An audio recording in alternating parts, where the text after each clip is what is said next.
Hi everyone and welcome to this Windows 10 tips and tricks video.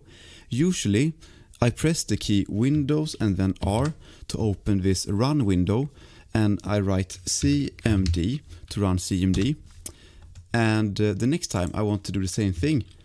I want CMD to be stored as the last command here, but as you can see it was empty.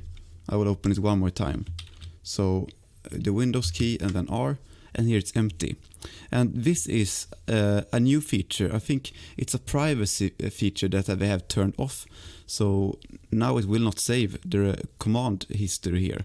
But if you want to make this program save the command history, all you have to do is to click on this Windows icon, and then you should have this cog for settings. And you wait a bit, or at least I have to wait a bit. Maybe my computer is a bit slow.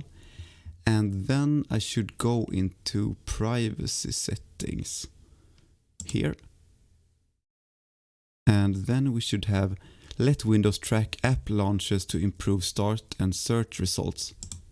So I make it to be on, and I close this down. And now when I hit, I press the Windows key and R to run, and I run CMD, press enter. I turn this down, and I really hope it will be now in place. Yes, now you see that CMD is stored and everything is in order. Thank you for watching, and see you in another tutorial.